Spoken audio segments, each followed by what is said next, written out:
고요한 밤 감땡야담에 와주셔서 감사합니다. 구독과 좋아요를 눌러주시면 정성을 담은 이야기로 보답하겠습니다. 오늘의 야담을 시작합니다. 강호에는 오래된 진리가 있다. 검은 사람을 벤다. 하지만 말은 세상을 벤다. 검을 잘못 휘두르면 손목이 잘리지만 말을 잘못 던지면 문파가 잘린다.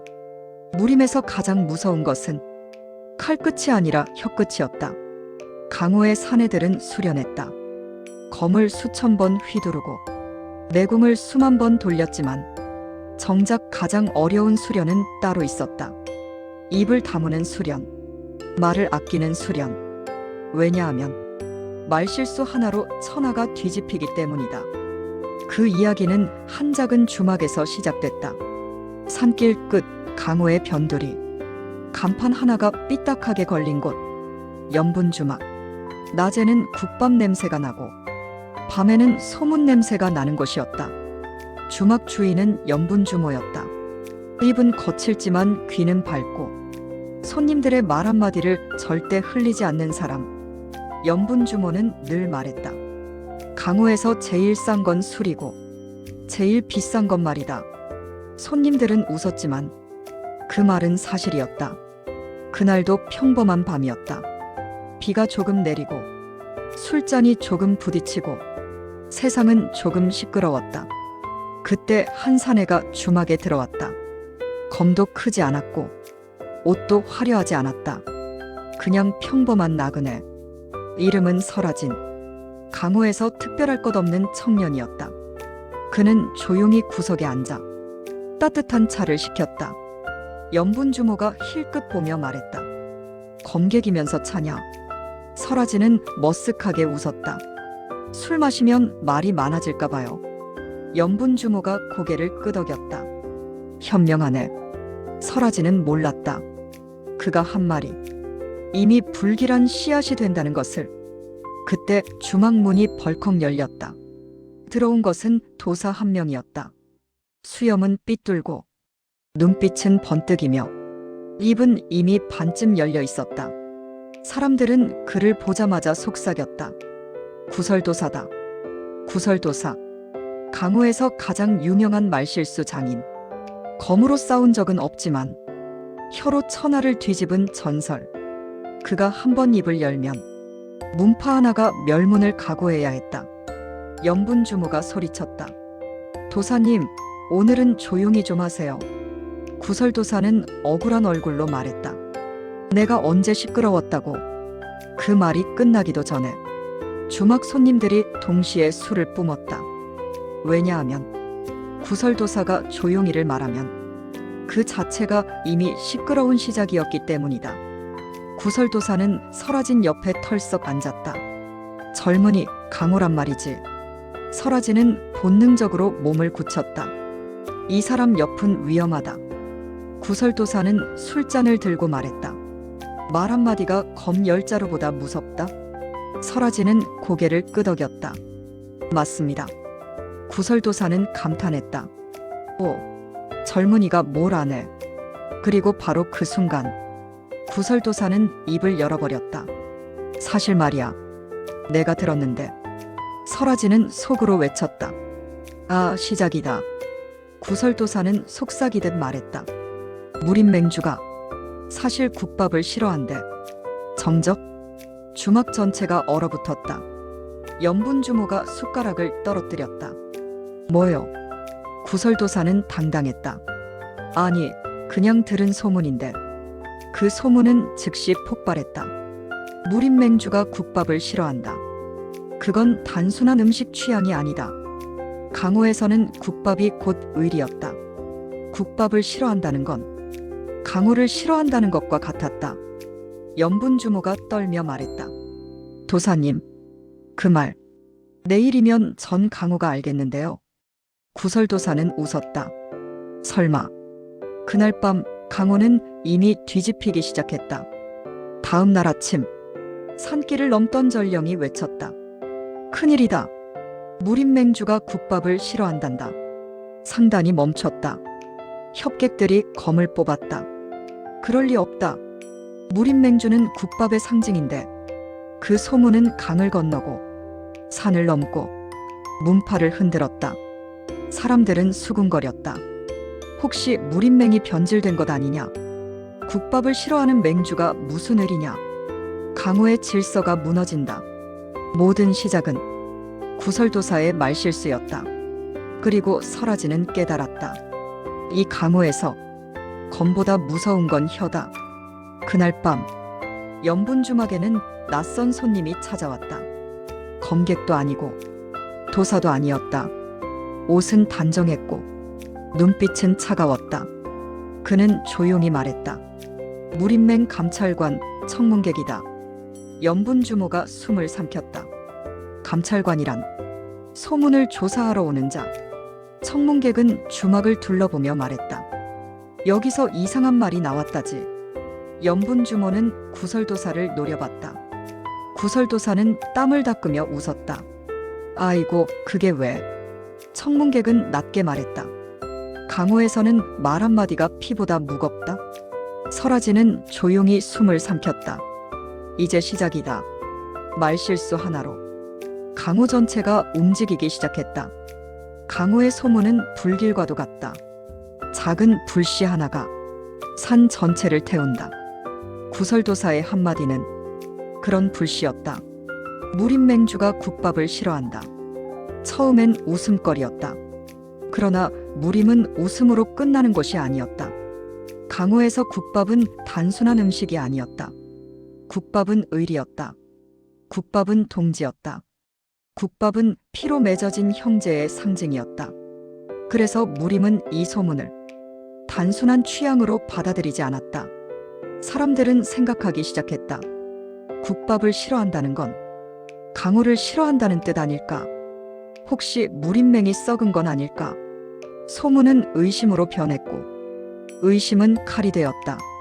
칼보다 더 빠른 칼, 혀끝의 칼이었다. 연분주막은 하루 만에 강호의 중심이 되었다.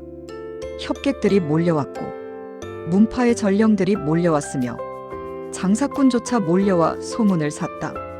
연분주모는 머리를 감싸쥐었다. 이 주막이 왜 이렇게 바빠졌어? 설아지는 구석에 앉아 차를 마시며 속으로 중얼거렸다. 나는 그냥 조용히 쉬고 싶었는데 구설도사는 여전히 태연했다. 그는 술잔을 기울이며 말했다. 세상은 원래 말로 돌아가는 법이지. 설아지는 떨리는 목소리로 말했다. 도사님, 도대체 왜 그런 말을 하신 겁니까? 구설도사는 억울한 표정을 지었다. 나는 그냥 국밥을 싫어할 수도 있지 않냐? 설아지는 절망했다. 싫어할 수 있죠. 근데 그걸로 강호가 무너지잖아요. 구설도사는 고개를 갸웃했다. 강호가 그렇게 허술하냐? 설아지는 속으로 외쳤다. 허술하니까 이렇게 난리가 난 거잖아요. 그날 밤 무린맹 감찰관 청문객이 연분주막에 본격적으로 머물기 시작했다. 그는 말이 적었고 눈빛이 차가웠다. 그가 한 번 입을 열면 주막 공기가 얼어붙었다. 청문객은 조용히 말했다. 구설도사. 구설도사가 움찔했다. 예예. 청문객이 물었다. 정말로 무린맹주가 국밥을 싫어한다고 들었나? 구설도사는 땀을 닦으며 웃었다. 아니, 그냥 지나가다. 청문객은 눈을 가늘게 떴다. 지나가다 들은 말이 무림을 뒤집었다. 구설도사는 작게 중얼거렸다. 그럴 줄은. 청문객은 낮게 말했다. 말은 검보다 무겁다. 그 말에 주막 전체가 숨을 죽였다. 설아진도 숨을 삼켰다. 이 감찰관은 말을 진짜로 칼처럼 쓰는 사람이었다. 바로 그때 밖에서 말발굽 소리가 들렸다. 연분주막 문이 열리고 검객들이 들어왔다. 그들은 한 문파의 사절이었다. 그들의 깃발에는 큰 글자가 적혀 있었다. 탕면문. 강호의 국물 요리를 지키는 문파.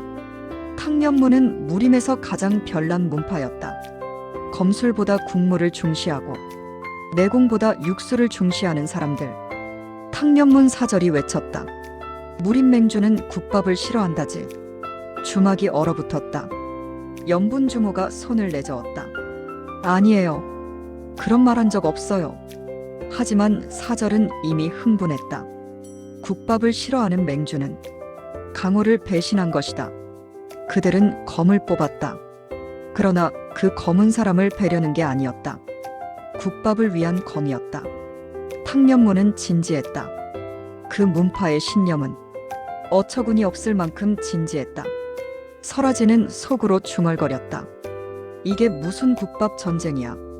그때 구설도사가 벌떡 일어났다. 아니다. 모두가 그를 바라봤다. 구설도사가 말했다. 내가 잘못 들었다. 탕면문 사절이 외쳤다. 뭐라고? 구설도사는 급히 말했다. 국밥을 싫어한 게 아니라 국밥을 너무 좋아해서 매일 먹는다더라. 순간 주막이 멍해졌다. 설아지는 얼굴을 감쌌다. 더 커졌어. 탕면문 사절은 눈빛이 흔들렸다. 매일 먹는다고. 구설도사는 고개를 끄덕였다. 그래. 무림 맹주는 국밥 중독이다. 정적? 그리고 다음 순간 탕면문 사절이 감격했다. 오, 맹주께서 국밥을 사랑하신다. 그렇다면 우리 문파가 국밥을 공급해야 한다. 설아지는 절망했다. 이제 소문은 반대 방향으로 폭발했다. 국밥을 싫어한다. 국밥 중독이다. 강호는 더 혼란스러워졌다. 염분주모가 소리쳤다. 도사님, 입 좀 다무세요. 구설도사는 억울했다. 내가 수습하려고. 염분주모가 외쳤다. 수습이 아니라 기름 붓는 거잖아. 청문객은 조용히 이마를 짚었다. 그는 낮게 말했다. 구설도사. 구설도사가 움찔했다. 청문객은 단호하게 말했다. 오늘부터 그대는 말을 금한다. 구설도사는 충격을 받았다. 예. 청문객은 차갑게 말했다. 입 다무는 수련을 해라. 구설도사는 떨었다. 그건 무공보다 어렵습니다. 청문객은 고개를 끄덕였다. 그래서 해야 한다. 구설도사는 마치 절정의 벽을 만난 듯했다. 입 다무는 수련. 강호 최악의 무공이었다. 그날 이후 구설도사는 입을 막고 다니기 시작했다. 천조각으로 입을 묶고 손짓으로만 말하려 했다. 문제는 그가 손짓도 말실수였다는 것이다. 그가 손가락 하나를 들면 사람들은 해석했다. 무림 맹주가 국밥을 세 그릇 먹는다. 그가 고개를 흔들면 사람들은 소리쳤다. 무림 맹주가 국밥을 10그릇 먹는다. 그가 하품을 하면 사람들은 경악했다. 맹주께서 국밥 먹다 졸리신가 보다. 설아지는 속으로 울었다. 입을 막아도 소문이 나잖아. 염분주막은 이제 국밥의 성지가 되어버렸다. 문파들이 국밥을 들고 찾아왔고 강호인들이 국밥을 헌납하려 했다. 염분주모는 주방에서 외쳤다. 아니, 여기 국밥집 아니라고. 하지만 아무도 듣지 않았다. 강호는 말로 굴러가고 말은 통제할 수 없었다. 설아지는 청문객에게 조용히 물었다. 감찰관님, 이걸 어떻게 끝냅니까? 청문객은 낮게 말했다. 말은 검으로 자를 수 없다. 설아지는 숨을 삼켰다. 그 말이 사실이었다. 검은 사람을 베지만 소문은 베이지 않는다. 그때 청문객이 덧붙였다. 그러나 말은 말로만 잠재울 수 있다. 설아진의 눈이 커졌다. 말로요? 청문객은 고개를 끄덕였다. 무림맹주가 직접 말해야 한다. 그 순간 설아진은 깨달았다. 이 소문은 결국 무림맹 본단으로 번질 것이다. 그리고 맹주가 입을 여는 순간 강호는 또 한 번 뒤집힐 것이다. 바로 그때 전령이 달려와 외쳤다. 대소식이다. 무림맹에서 긴급회의가 열린다. 모든 문파가 모인다. 염분주막 안이 술렁였다. 국밥 소문이 강호 회의를 열어버렸다. 구설도사는 입을 막은 채 눈물을 흘렸다. 설아지는 속으로 중얼거렸다. 이게 다 말실수 하나로. 청문객은 조용히 말했다. 이제 진짜 시작이다. 국밥 하나로. 이것이 무림의 위험인지 무림의 허술함인지 아무도 알 수 없었다. 하지만 분명한 건 하나였다. 말실수는 검보다 강하다. 그리고 그 말실수의 불씨가 이제 강호 전체를 태우고 있었다. 무림맹 본다는 장엄했다. 높은 기둥, 무거운 문, 천하 문파들의 깃발이 늘어선 정각. 그곳에 오늘 강호의 모든 장로들이 모였다. 주제는 단 하나. 무림맹주는 국밥을 싫어하는가? 혹은 국밥을 너무 사랑하는가? 이보다 더 무림답지 않은 회의가 있을까? 그러나 장로들은 진지했다. 강호에서 국밥은 의리였다. 의리를 싫어하면 배신이고 의리를 너무 좋아하면 집착이다. 둘 다 위험했다. 그래서 모두가 모였다. 맹주가 자리 위에 앉아 있었다. 그는 위험 있는 얼굴로 천하를 내려다보았다. 그리고 아직 아무 말도 하지 않았다. 그 순간 장로 한 명이 자리에서 벌떡 일어났다. 맹주님, 국밥을 싫어하신다는 소문이. 전각이 숨을 죽였다. 맹주의 눈썹이 아주 조금 올라갔다. 또 다른 장로가 외쳤다. 아닙니다. 국밥을 매일 10그릇 드신다 합니다. 전각이 다시 술렁였다. 맹주의 손가락이 탁자 위에서 멈췄다. 또 한 명이 말했다. 국밥을 싫어하시면 강호의 의리가 무너집니다. 또 한 명이 말했다. 국밥을 좋아하시면 강호의 재정이 무너집니다. 전각은 혼돈이었다. 국밥이 강호를 흔들고 있었다. 그때 감찰관 청문객이 앞으로 나섰다. 그는 차갑고 조용한 목소리로 말했다. 이 모든 혼란의 시작은 말 한마디였습니다. 장로들이 웅성거렸다. 말. 누가 그런 말을? 청문객은 시선을 돌렸다. 전각 한쪽 구석에 입을 천으로 묶은 도사가 서 있었다. 구설도사였다. 그는 땀을 흘리며 손을 흔들었다. 아니라고. 말 안 했다고. 그런데 그 손짓조차 문제였다.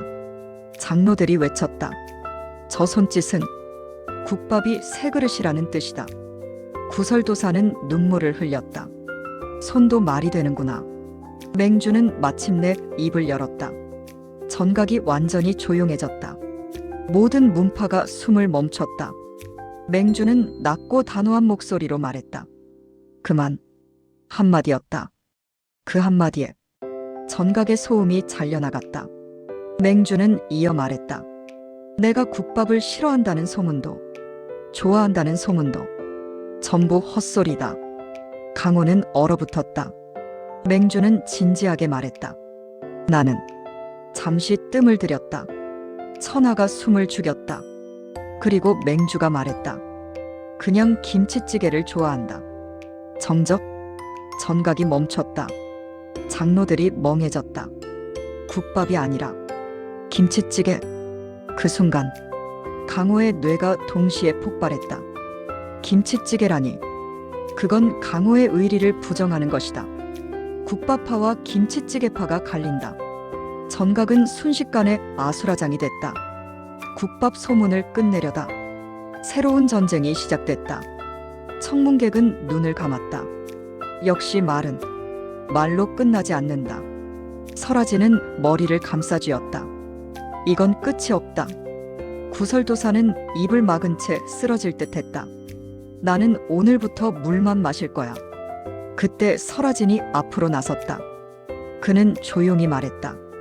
맹주님. 모두가 그를 바라봤다. 설아진은 낮게 말했다. 강호가 흔들리는 이유는 국밥 때문이 아닙니다. 장로들이 멈칫했다. 설아진은 이어 말했다. 사람들은 말을 믿기 때문입니다. 전각이 조용해졌다. 설아진은 천천히 말했다. 검은 한 사람을 빼지만 말은 천하를 뺍니다. 그래서 강호는 검보다 혀를 더 두려워해야 합니다. 청문객의 눈빛이 살짝 변했다. 그는 처음으로 감탄했다. 이 청년은 말의 무게를 안다. 설아진은 마지막으로 말했다. 그러니 강호의 진짜 수련은 검이 아니라 말을 아끼는 것입니다. 전각은 완전히 조용해졌다. 맹주가 고개를 끄덕였다. 옳다. 그 순간 강호는 깨달았다. 말은 검보다 위험하다. 구설도사는 그 자리에서 무릎을 꿇었다. 그리고 처음으로 스스로에게 맹세했다. 나는 이제 조용히 살겠다. 하지만 그 맹세조차 입 밖으로 나오지 못했다. 그는 입을 닫았다. 그것이 그의 첫 번째 진짜 수련이었다. 며칠 뒤 연분주막은 다시 조용해졌다. 국밥 전쟁도 김치찌개 전쟁도 사람들의 피로 속에 잦아들었다. 설아지는 다시 구석에 앉아 따뜻한 차를 마셨다. 연분주모가 말했다. 젊은이, 이번엔 말 조심했네. 설아지는 웃었다. 강호에서 제일 어려운 무공이더군요. 연분주모는 고개를 끄덕였다. 그래, 검은 피를 빼지만 말은 세상을 뺀다. 구설도사는 입을 닫은 채 멀리서 차만 마셨다. 청문객은 조용히 떠났다. 그리고 강호에는 새로운 전설이 남았다. 검으로 절정에 오른 고수도 있지만 말을 아끼는 것으로 천하를 구한 사내도 있었다. 그 이름은 설아진, 무림 최초의 말조심 절정이었다. 여기까지 검한 자루보다 말실수가 무서운 강호였습니다. 재미있게 들으셨다면 좋아요 한번 꼭, 구독과 알림 설정까지 부탁드립니다. 다음에도 더 진한 강호 이야기로 찾아오겠습니다. 감사합니다.